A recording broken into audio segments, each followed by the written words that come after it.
Hi, my name's Katie Hammond. I'm an artist and I've lived in Harper Woods for many years of my life.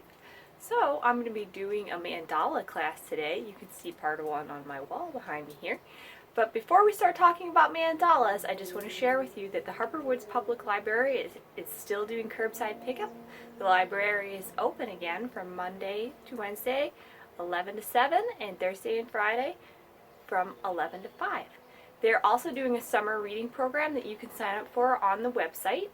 And it's for adults, children, and teens. It's a great way to spend your summer days.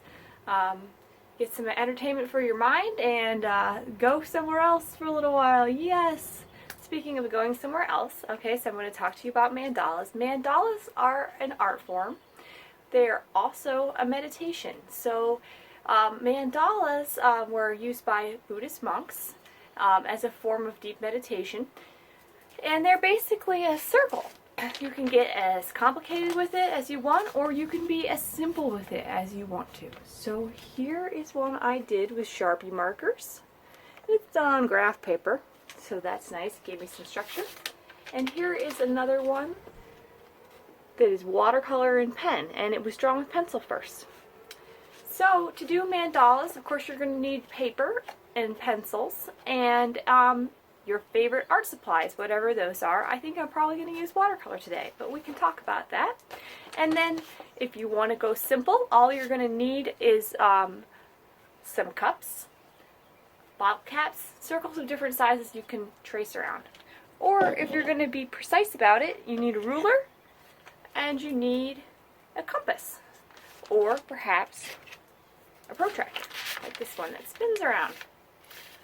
Okay, so get yourself a cup of tea, because you're going to relax and go somewhere else for a little while and be working the paper. You know what? I like to listen to audiobooks, and I actually listen to audiobooks on the Harper Woods Public Library's website and the Overdrive app while I make art and while I do things like this, where I'm going around and around and my hands are here and my mind is way out there.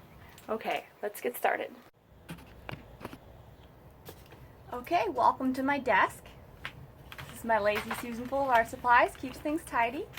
Anyway, so I'm going to show you two different ways that you can get started with your mandala.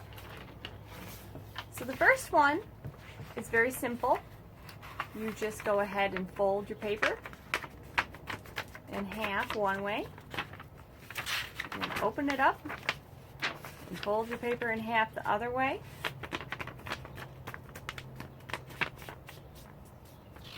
And then what you have is this subdivided paper. And then you just get yourself some fun little circle things. What do I have? Some a little container, and you go around it in a circle. So you go around, try and get that place right in the center of that. There we go. And I'm going to go try and place that one in the center again. Give it an eyeball it from above. You know, see where it is. Try and plop it right in the middle and go ahead and go around. Normally I'd use a pencil, but I want you to see what I'm doing. Okay, this one's really imperfect, but you know what? This is part of the thing, is that you, as you do it with time, then it gets more exact, you become more precise, or you just relax and you enjoy yourself. So you're around. Gradually bigger circles. This one's kind of lopsided. You could still do it. I'm not going to judge you if you have. It's all for your mind. It's just like yoga. You're not competing with anybody. You're just relaxing. Okay, so the goal is to make this subdivided grid, right? Okay, so the other way to do it, and this isn't even the only way you can do mandalas. Really, mandalas can be done in any way as long as it's a circle. But this is one way that I'm going to show you. So, I've got my piece of paper, and it is 9 inches wide. I'm going to put this ruler right at the top of it, and at 4 1/2, I'm going to make sure that this line is straight on the side of the ruler, so it's lined up well. And I'm going to measure it, and I'm going to go 4.5 right there and put a mark. And then at the bottom, again, I'm going to put 4.5. And I'm going to connect these two. So I get one straight line. There we go. And then I'm going to go ahead and do that on this other side. It's 12 inches, so I'm going to do 6.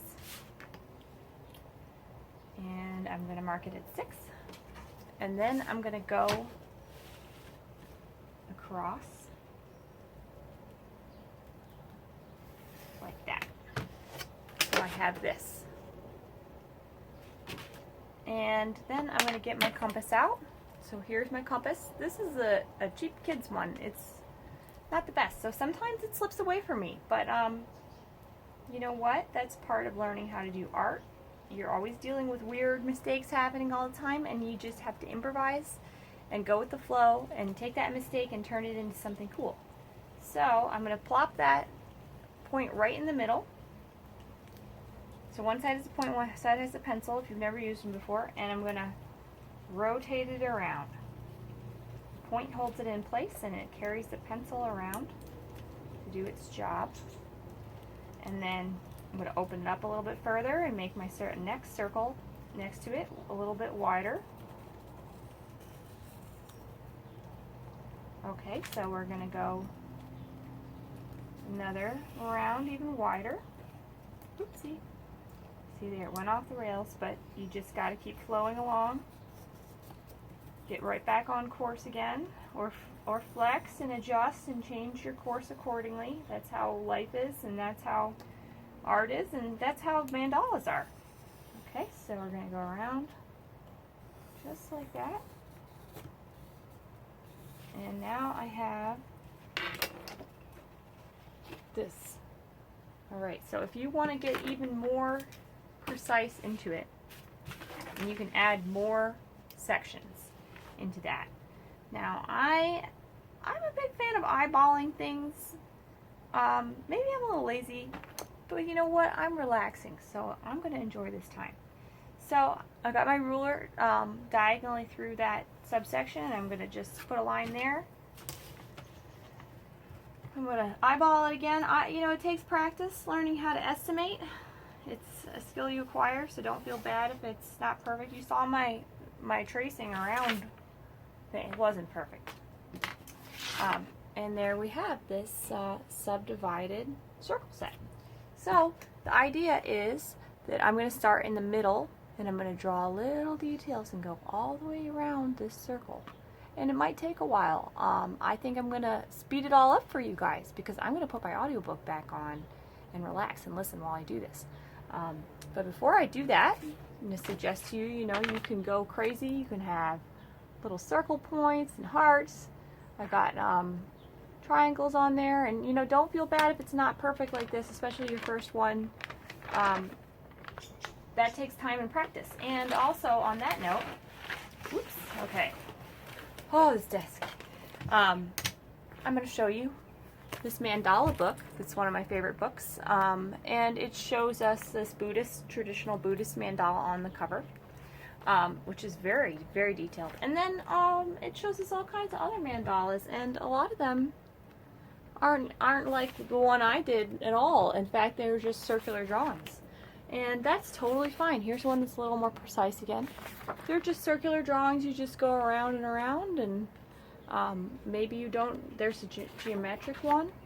Maybe you don't even make a radial thing. Maybe you just make a cool circle drawing, and that's totally fine. Okay, let's get started on the drawing part.